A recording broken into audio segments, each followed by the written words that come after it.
Jared Verse out of Florida State. And this is going to be a fun guy to talk about.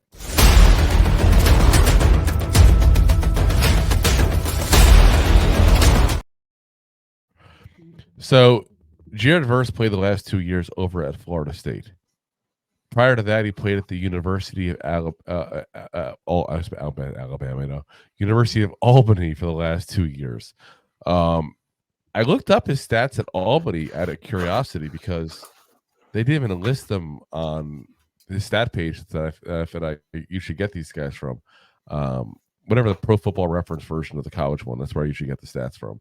And they didn't show anything but the first 2 years. And I looked more into him, like, oh, hold on, I played at University of Albany as well. Obviously a really tiny school, but hello, put the stats up. So I looked it up myself to see out of curiosity how much he dominated. He actually didn't even dominate that much. He kind of had similar numbers there to what he ended up doing in Florida State.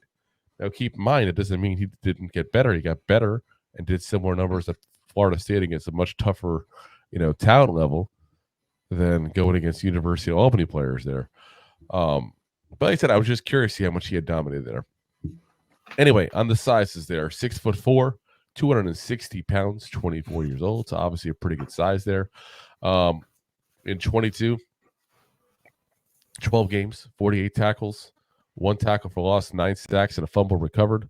23, 13 games, 41 tackles, 12.5 tackles for loss, 9 sacks, 3 passes deflected, 1 fumble recovery, 1 forced fumble, and an 84.4 PFF grade. He's got a great first step.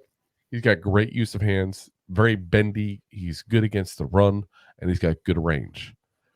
The downfalls to him, actually, and I think some of this is just coming from a small school and not getting the full 4 years with big school coaching there. He's bad in the open field.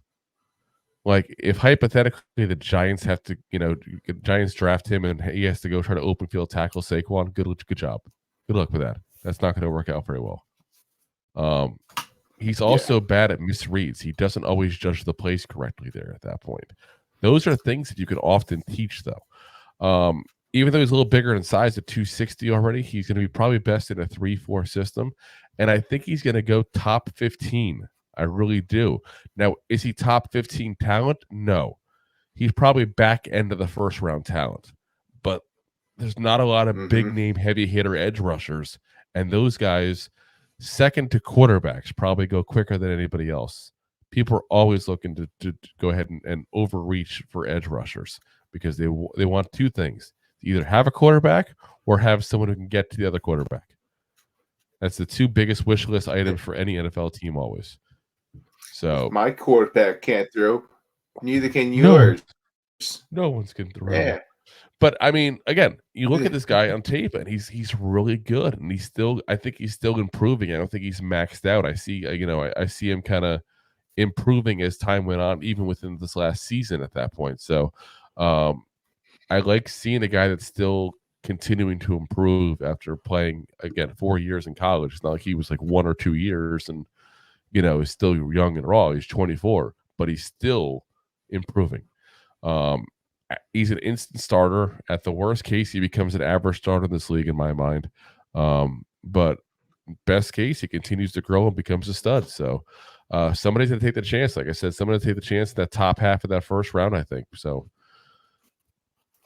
good player. At 16. At 16, that's fine. 16 is top half. Listen, if I say he's top 15, he goes 16. I'm not that off. Stop. Yeah. Thanks for listening to 2 Giant Goofballs, a New York Giants podcast. We appreciate your support. Thanks so much.